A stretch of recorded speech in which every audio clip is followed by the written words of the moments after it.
installation 9 of the KGB Monday Night Poetry series, Brave New World edition. So tonight we have something that we have never done before. It is our radical experiment in moving 1 inch toward being fully accessible. So my father spent the final 16 years of his life physically disabled and the majority of his life dealing with a mental disability. And even with those things in mind, and my dad and I were very close, I admit I spend weeks at a time utterly unconscious of my ability to negotiate, for instance, steps. I walk up and down them and fail to observe the assumption built into any set of them, which is that all humans have the ability to walk up them, which is a ridiculous assumption, as we all begin the world physically disabled, and if we live long enough, we will be physically disabled again. I also have a really screwed up, heroic sort of understanding of disability, which is propagated by one of the most powerful fallacies in the universe, the fallacy of the anecdote. The result is when I think of, say, blindness, I don't think of the millions of Americans quietly inhabiting a culture that isn't set up to accommodate their needs. I think of Doc Watson, Ray Charles, and the Reverend Gary Davis. These associations aren't good things. Another thing that isn't good, if we're being honest, is that the KGB bar, the preeminent poetry establishment in our land, is probably the least accessible literary venue for someone physically disabled. Sadly, once someone reaches a certain level of wisdom, which tends to come with reaching an advanced age, they can no longer read a KGB because they can't get up the steps. So, in the name of at least trying to do better, we have at least one reading that, for as long as the arc of YouTube still floats, will be accessible to those who cannot hear it. For this, we thank our two interpreters, Jess and Amy, and we thank Jillian and Amy for asking us to rise to this occasion. While our Zoom world, as Henri Cole pointed out to us, is predicated on readers and audience members possessing $1,000 laptop and a high-speed internet connection, the Zoom world certainly allows people to participate who never before could. And while we haven't hashed out the details, we're currently working on a plan to do a satellite series in the future, a few readings every season, KGB Zoom Tuesdays, that feature readers who can't get to New York and can't get up the steps. So with that, I'm going to introduce our first poet of the night. And, you know, it's kind of funny, this kind of a throwback to the stated KGB Monday Night Poetry model of pairing an up and coming poet with a more established poet.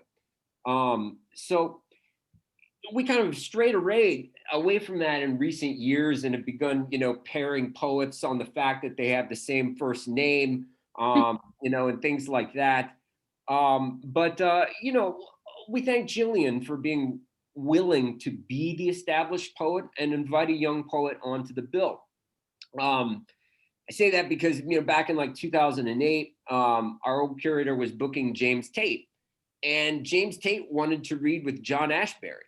And it was like, sorry, James, you're 70. You don't get to be the young poet anymore. You know, but everybody kind of wants it. They're like, wow, well, could I read with like Louise Glick? And you're just like, no, you're a Pulitzer Prize winner.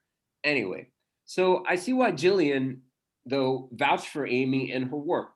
Put bluntly, Amy writes with attitude. There's a theoretical intelligence that informs the work, buttresses the work, wreaths the work, but without drawing the work out, without making the poem the execution of a theoretical sort of blueprint. Take a line like, subjective is wanting to return and returning to want. I like this line, but I especially like it because it strikes a balance through contrast with the previous line. Cut from the womb, mommy ejected me without a safety. See, there's always tone in diction, and that word mommy introduces a texture. The next line, a different texture, a need to react with a different texture.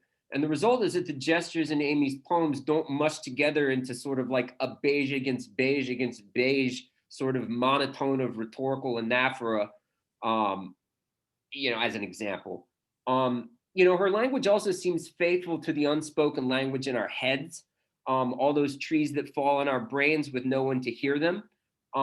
Thinking is for me, and I think maybe for a lot of us, more polyvocal than we let on, and we think in different tones of voice, and we react and talk back to ourselves in very different tones. And what I like in Amy's poems and in poems generally are these gestures that couldn't have been predicted at the outset. And these sort of fresh reactions to the material as it arrives into the poem, where the poet just kind of stops and then punches off into a different direction. That's what she has. That's what she already is doing. That is exciting and that marks her, as a poet. Something happens, like she types the word gynecologist, and her computer, notices the Y and the U together and turns into gunpowder, and she'll put that into a poem. So Amy Gaeta does this because she's not a utopian. She's a student of understanding how we survive a world that is killing us on a dying planet. She's a feminist disability activist and scholar, poet, punk, and PhD candidate in the English department at the University of Wisconsin-Madison.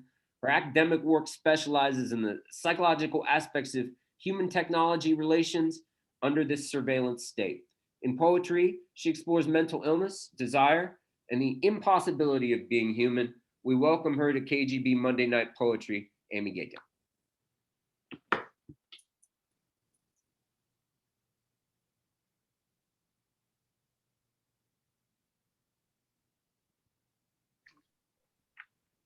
Okay, thank you so much, Matthew, for that truly lovely introduction. Was not expecting anything so lovely and detailed. And you are absolutely right that all of my poems are first takes. I rarely edit or revise.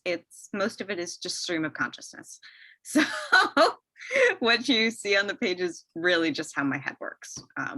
As a testimony to writing queer poetry and being neurodivergent, I don't want to hold back or refine my thoughts because ableism does that enough.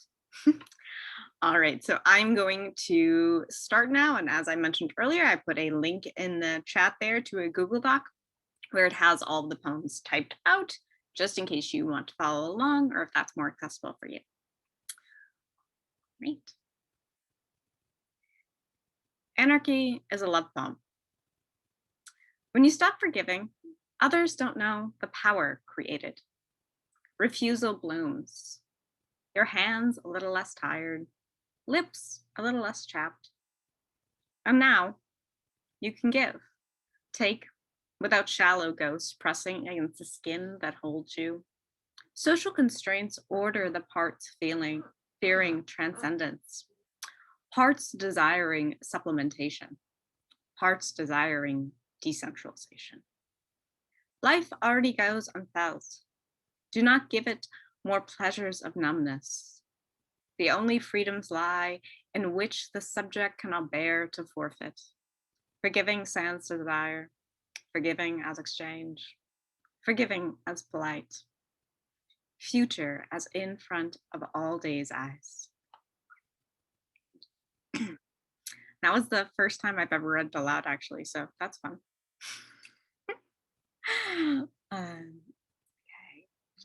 The next poem I will read tonight is called A Myth of Plastic, and I believe it was the first poem I wrote, not directly in response to the plague, to the pandemic, but it was the one I wrote kind of shortly after during quarantine. It's called A Myth of Plastic. There's a time now that sits on top of the Mariana Trench, right where fiber cables awake next to all the dead myths I wrote about you, about continents, about the iridescent shade that our eyes take on when ships wake us. On top of that trench, that time is home. I've slept there dreaming of no filter parliaments and my smoke rings dazzling fish heads. Don't be scared. Be terrified. This poem is in fantasy, and our fires do burn out, and this time exists until it doesn't. You'd rather not be here. A trench filled to human infinity of inhumanity and microplastics. The back of the double-stitched, thick sea forest, we must buy it before someone else. become hoarders of the dead myths and bottle caps, mold us into an empire for us to destroy ourselves with, and create a time to forget. Thank you. This next poem is always fun. It's always fun to read about raw sex and America. All right. And this poem is called Drive In. Try to get my cadence right. Your thighs make me want to karaoke. Call out like your torso is Miss America, the fucking beautiful. And I am fucking beautiful. Sing aloud, another to break. Another second, you're in reverse, like us in Kansas City. Sucking motor oil to reach Reno by dawn. Our ticketed windshield, paralleled, parked between your ankles. Have you ever gone 80 down a spine? Want to speed, want to soar, want to blue hot until Portland, until wanna more.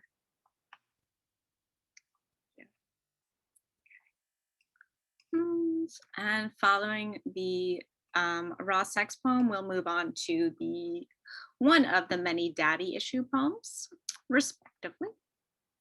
And this poem is called Feeders. It's our one weekend a month. We ride for hours, or however long 7 Van Morrison songs is anyways.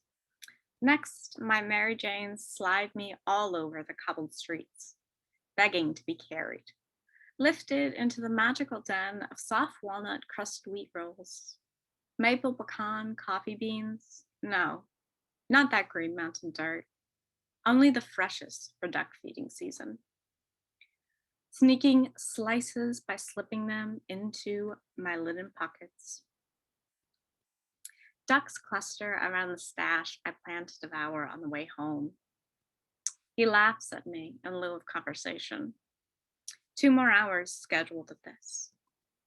Calls me pack rat, then begins on our old neighbor, the hoarder with no heat or power. Gun parts waiting to be reassembled. Casts, waste, cataloged by month. TLC never shows the organized collectors of mass shit. Sudden silence. Then he has stuff to do. Gotta meet a guy. 20 minutes later, I watch as mom watches the birds who never flew south. We tear Sara Lee wheat bread, toss it into plow zones. Hope they find it first. Hope they are okay for the winter. Hope they don't regret staying.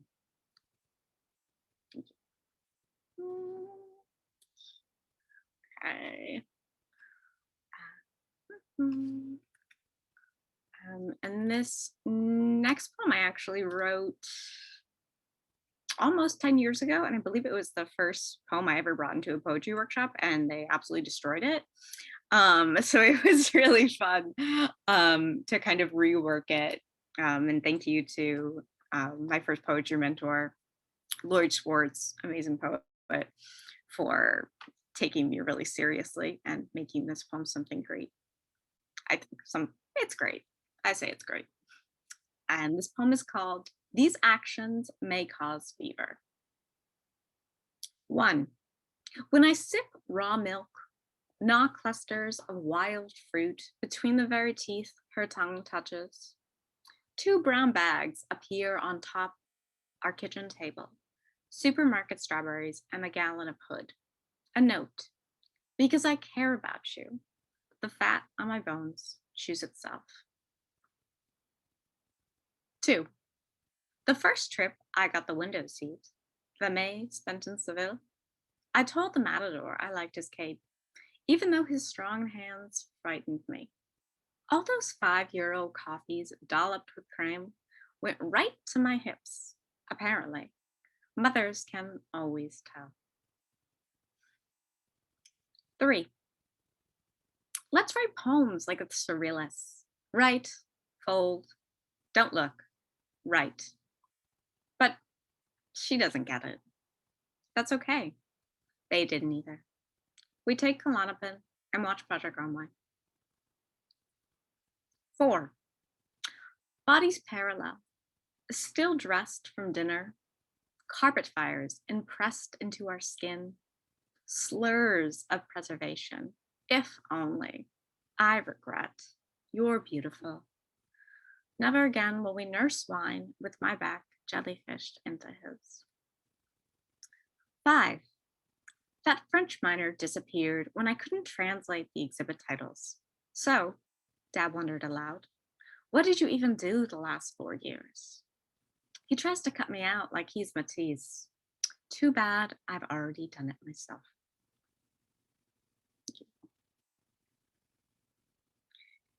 You may notice pretty quickly that I have an obsession with kind of small, mundane moments and memories that kind of stick in your head and you don't know why. I sometimes wonder if they're made up or not, but I'm going to believe they're real. Um, this next poem I wrote about 2 days ago. No one's read it. So let's see what happens. I also don't believe I've read it out loud, so I will do that for the first time. And this poem is called Self Prescribed. All the store had was yams. They have your dimples. They were on sale, I tell the self scan. Balm to lace over that sore. I was raised to revenge. So tonight, I skin dimples, coaxed in oil, sticky in sugar. You'll love it. Yes, I'll burn them. At 800 Fahrenheit, the oven self cleanses, crisping all debris into absence, including the one that turned away when the hands were not mine. When the X90 to Winchester left, when the bathroom door locked twice, when the whistles didn't save anything, when the pigeon asked for crumbs after, and I had nothing left. Yes, I'll burn them. Thank you. And okay, where are we? Okay. My next poem is just kind of a tribute and love letter to Anne Sexton, because I'm pretty sure she made me buy. She's probably one of my favorite poets. So wanted to write an ode to her and her style of writing. So it's just called For Anne Sexton. At early March, the cosmic rhetoric began to seep, and trees were as tender and pinking again as when your palm grazed them. I imagine Tupper, the sorghum of the human body. We covered one another's mouths. Beat stopped. I let you move me since the Ottoman Empire, and we forgot to take my pills, slow and steady from your grandmother's pillbox. And we painted butter-soft pebbles from old lakeshore, stuck them in glasses, called them art. One night, with a small flower in my hair, you said I resembled a teenage crisis. And what I remember most is that I was. Thank you. What else do we got? Okay. This poem is yet another tribute to a poet that's a favorite of mine, but it's a little more secretive. So if you get the references, you do. If you don't, you don't. Either way, I hope you enjoy it. And this poem is called The Art of Junk Mail. 5 weeks have passed since I came out via email, and a fan letter of sorts to a poet I call my favorite.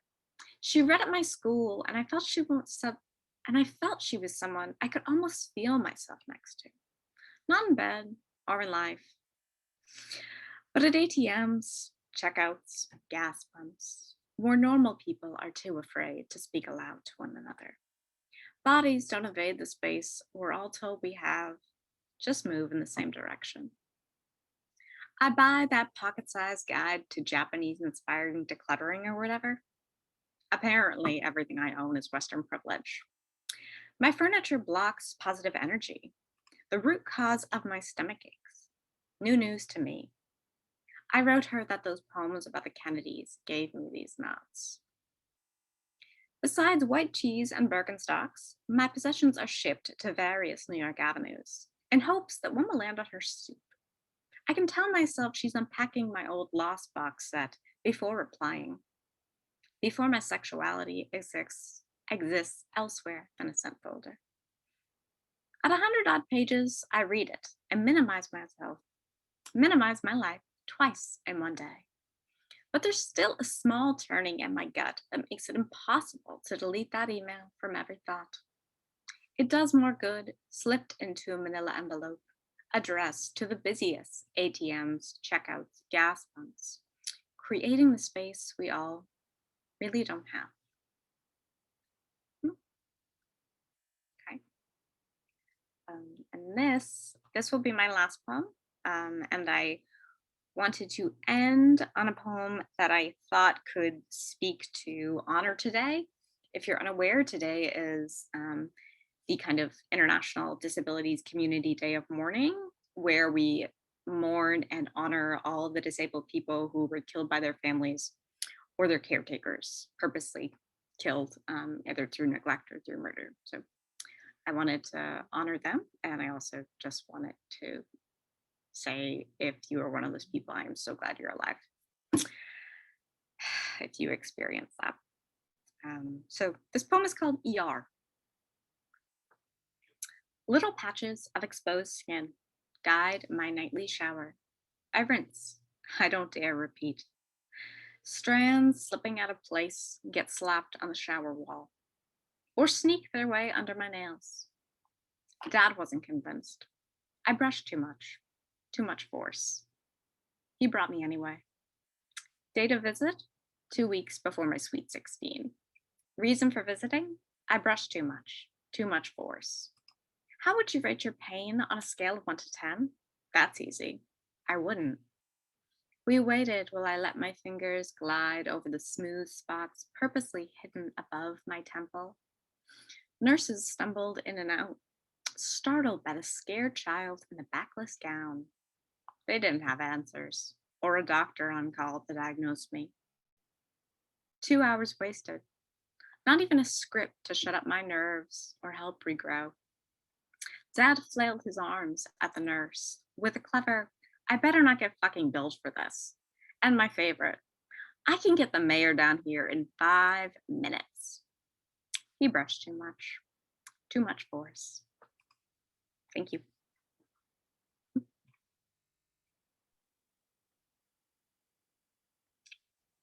All right, I am allowing people to unmute themselves. So if you would like to clap, and you can now start your own video. So woo! Thank you. Thank you so much. Yeah. Thank you for listening to a bunch of new stuff that I've never read. It's a good idea to read new stuff out loud, because you just, you know what I mean? You begin to understand it completely differently, especially if it's just. Yeah. In quarantine, you're only talking on, the person I talk to the most is myself or my cat. I want to say that I really appreciate you giving us the text to be able to read along with it. My hearing isn't so good sometimes, and I did that. I went right to the thing. I followed it all right along, and it was really nice. It was really nice stuff. Thank you.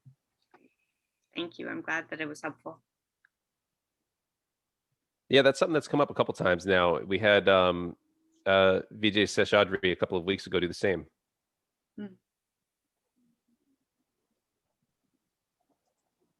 So I think we'll probably take a 2-minute break if anybody wants to refresh their drink, and then go for the second half. Does that sound good to you, Jason, Jada, and Matt?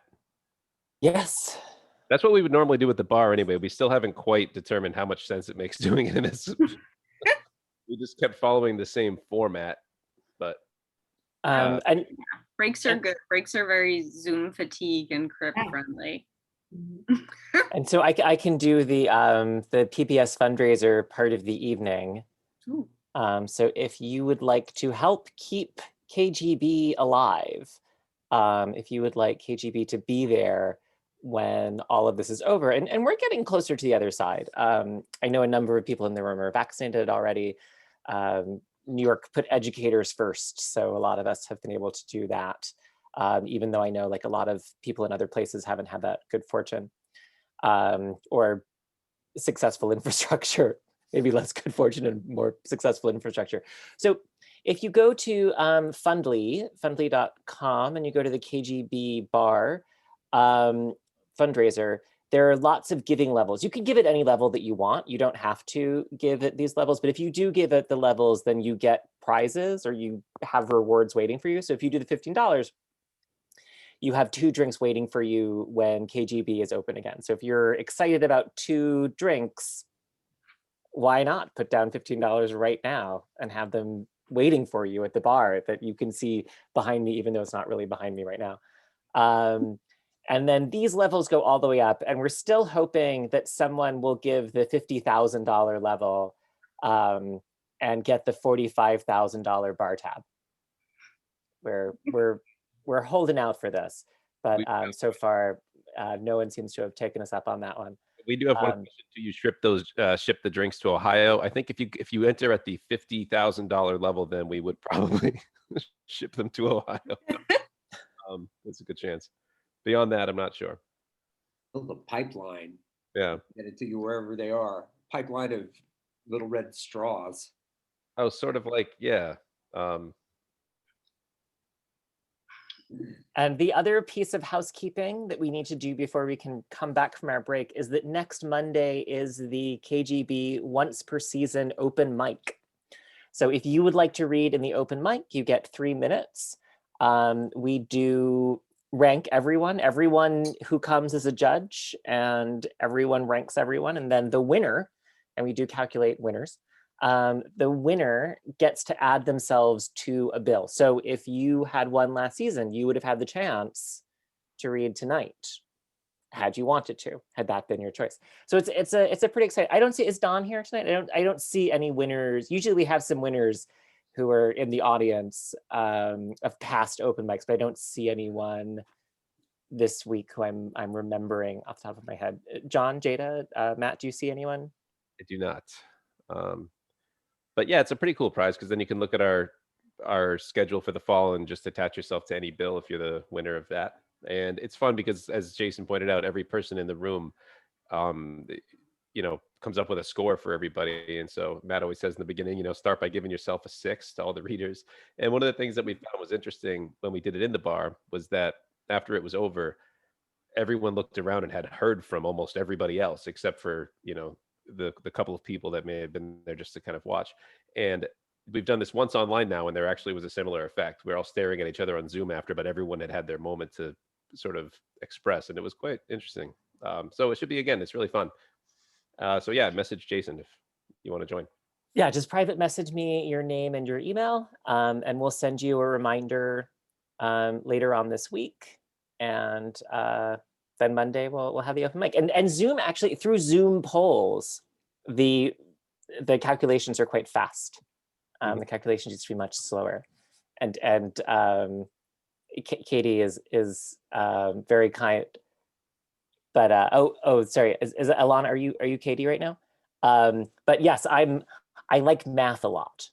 When I used to chair search committees at my institution, instead of having like meetings where everyone said yes, no, maybe, which is actually how for 700 candidates, that's a lot.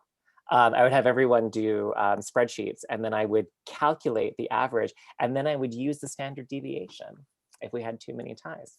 That's right, because I'm good with Excel. So you're a nerd.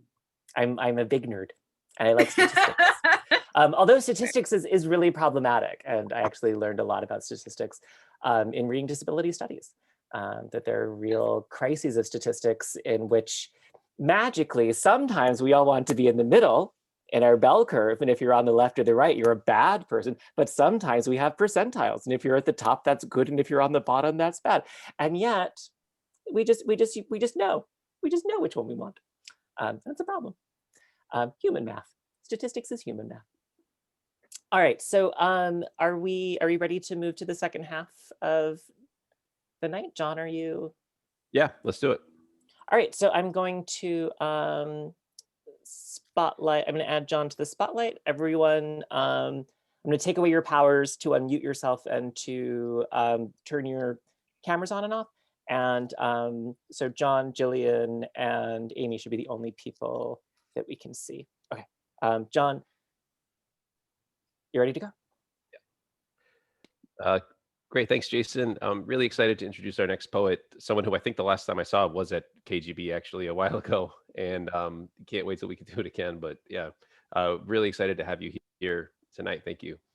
The cyborg Jillian Weise's poems have rhythm so fluid, they feel like wind.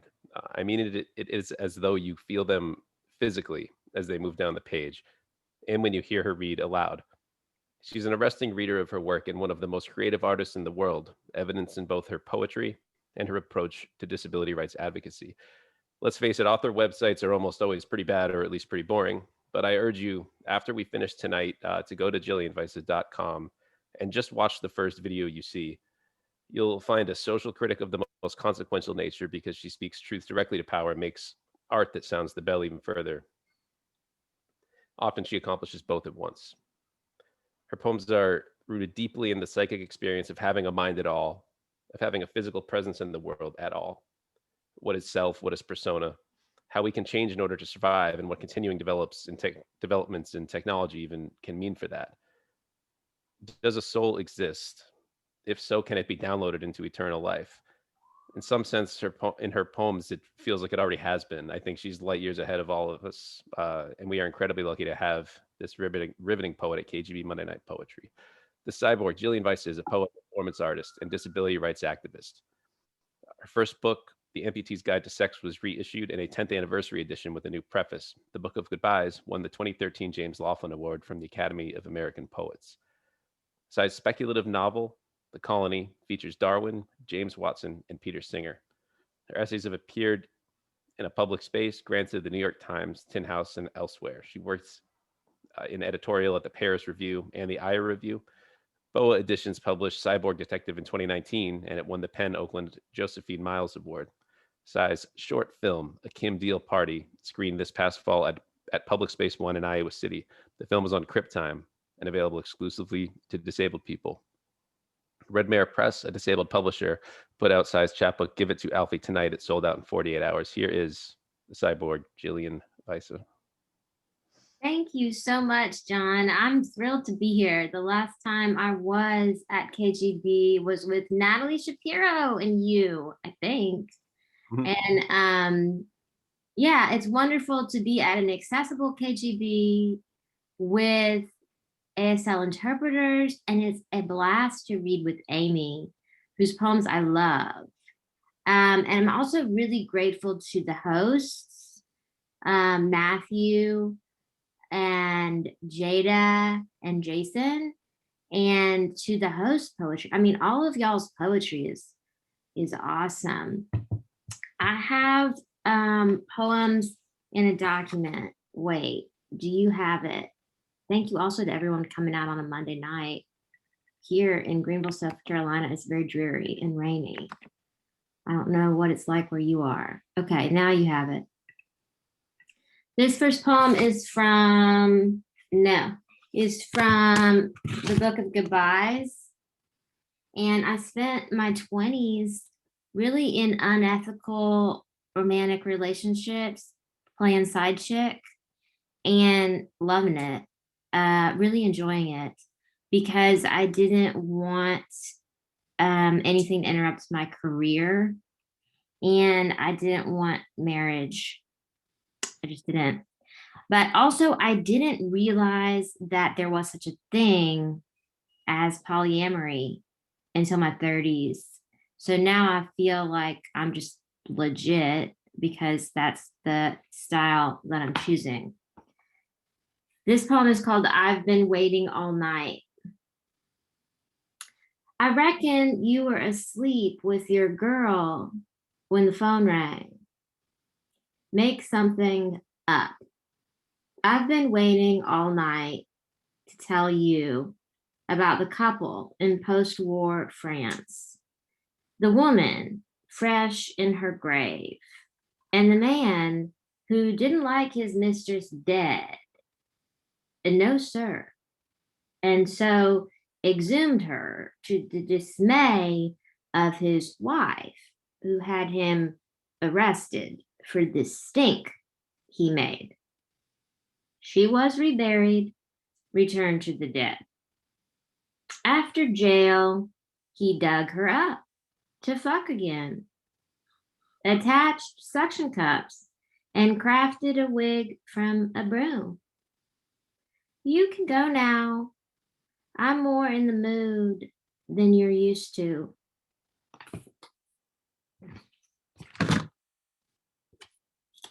This is from Cyborg Detective on Closed Systems. I write to figure out closed systems since the doc says I'm becoming one, and I can't find Colleen online tonight. Can't tell where I end and I machine tonight. Here's the carpenter, come to fix the rot. Here's the hammer, ready to hand. If the grip breaks, what's the hammer? The leg with all its accessories, a spray bottle, a button to push the air out, unreadies me. Is this very sexy? No, it is not. Did the hammer work? It fixed the rot. I'm worried I lost you. I'm worried you are a person who does not seal into leg, does not spray herself with alcohol and water, does not beep erratically. You are a person who never dies on yourself. And I swore I wasn't going to teach you anything when I started this poem. I want this poem to be for us, for cyborgs, because all the other poems from all the other centuries are for you. Some directions. Get yourself a person, not your mom. Through any means necessary. Tinder is fine, Grindr is fine. This person should be available for doc appointments. You're thinking of the person from work, and I'm sorry, not that person. This person could be the one you're already with, as long as you still sleep with him, her, them. Must be a person with whom you have relations, person with whom you put on and take off clothes, put on and take off goals. Choose your person wisely. Pick a submissive. Can't have both of you saying, what do you want? No, what do you want? The entire days pass where I'm searching for the poet who's already said this, or who will blow the shofar in W.C. Williams' ear. You can put it down as a general rule that when a poet begins to devote himself to the subject matter of his poems, he has come to an end of his poetic means. Dear Williams, dear very dead doctor, stop taunting me, for you have been the authority long enough, for you have cruised the hospitals and highways, for you have twaddled us, for you have thunk. I don't know what to write about, and put Elsie on and took Elsie off, for you have been in love with your patients, for you have your lips on my ear constantly, like now, 12:15 a.m. Tuesday. I am driving the car. The archives are full of you, full of doctors. Once a colleague said to me, I'm making an anthology of all of the poems written by doctors, and we will go to the hospital and read the poems to the patients. There's always someone inventing a new hell for us. Or how should I put it? I'm worried the lyric is insufficient. Meanwhile, across town, George Pickering's son is on life support at the Tom Ball Medical Regional Center, a massive stroke. George is not invited to the meeting in the doc's office because George is often drunk and difficult, so the Daily Mail reports. They order terminal weaning, which is how the doctors say, poor baby, no more breath for you forever. Then George runs in, drunk with his gun. Someone's shouting, the nurse backs away. Squeeze my hand, George says to his son, and get this, the son does. He's not dead enough. He's not even dying. Other days, I can mostly hide myself from others, be a field of action. When I was 18 and living in New York City, I had a friend named Patrick. We hung out at his apartment on Broadway and 103rd. One night, he took a call and I read his journal. She talks about it way too much. Of course, I knew what he meant. I stopped for years. I had to become someone else, Elsie, or else. But what if in some city right now, there's a woman going to an appointment? Strange men are presently standing around me in the doctor's office. Don't you like it? One of them says. Hell, it hurts. Enough. After I give this speech, they are silent. On the drive home, I realize they like it. The tech of it, the money of it. Now the men are in my sleep. Don't you like it? Don't you like it? Don't you laud us? Don't you got us?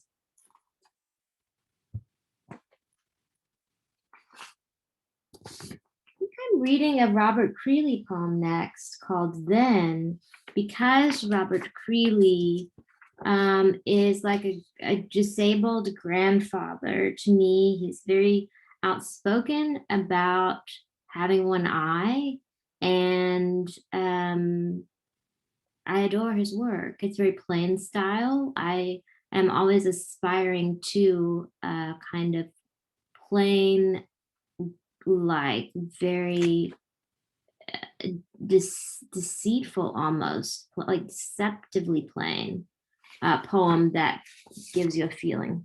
It's called Then, and it's by Creeley. Don't go to the mountains again.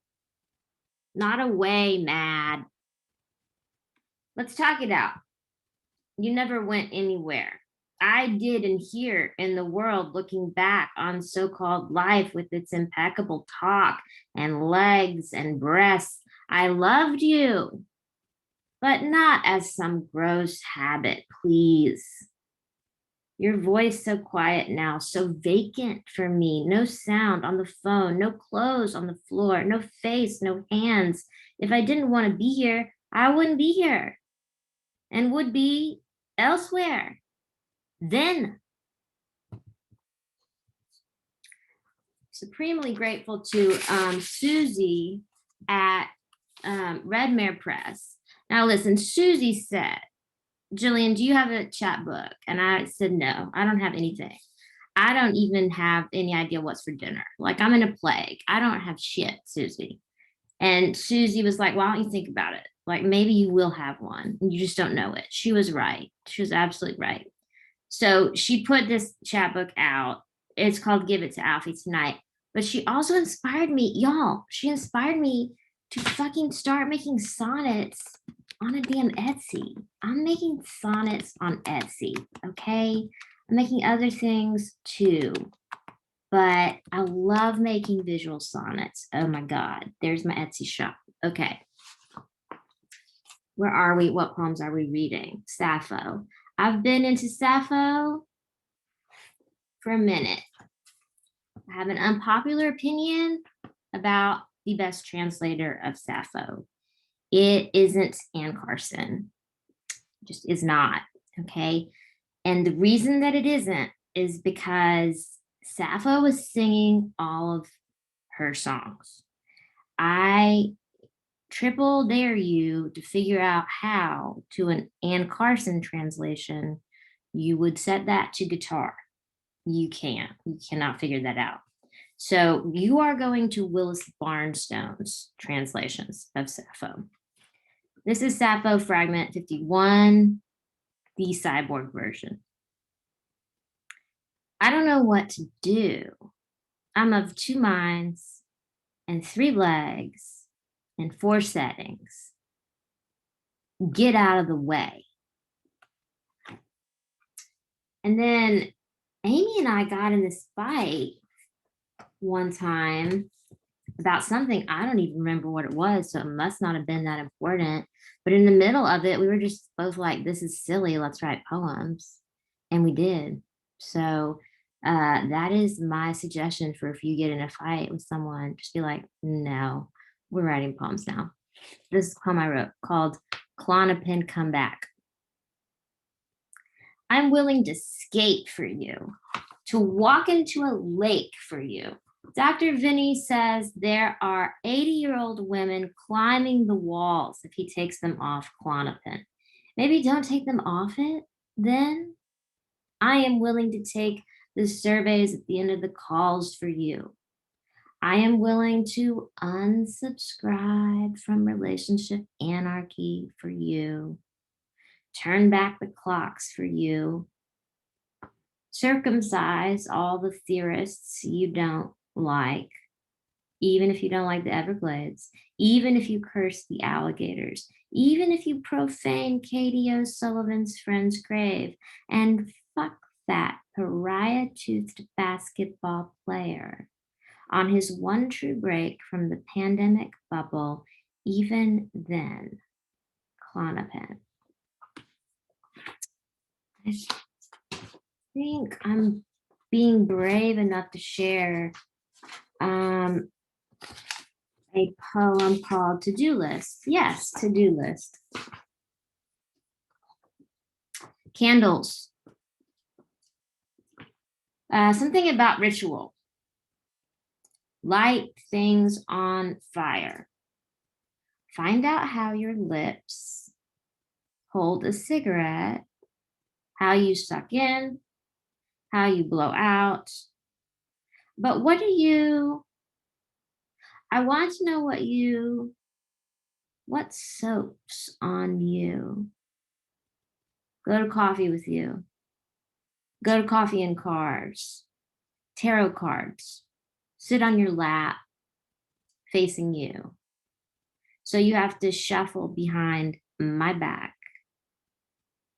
And while you're telling me what my life's all about, I will blow just a little on your neck.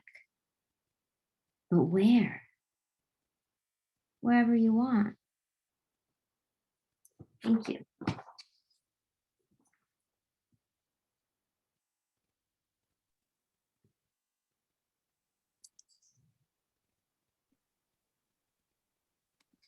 Okay, you can now unmute yourselves and turn on your own videos and clap.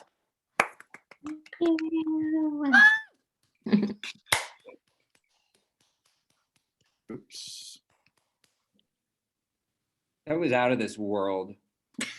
And I wish that, and in some ways that you had been able to see, the way that the banjos of our faces were being played by you, and just how much, I wish you could have heard we've had a couple of weeks now where, we've had poets in Yona Harvey and in you, Jillian, who have just dedicated hundreds of hours of attention to the voice, and and not just putting the tone on the page, but also how to kind of play it uniquely when you speak it aloud.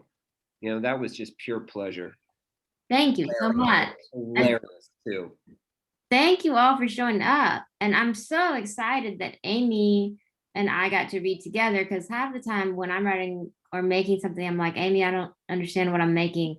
And then she's like, oh, it's this theorist. Have you read this thing? And I'm like, no, I haven't. Thank you though. I'll go read that now.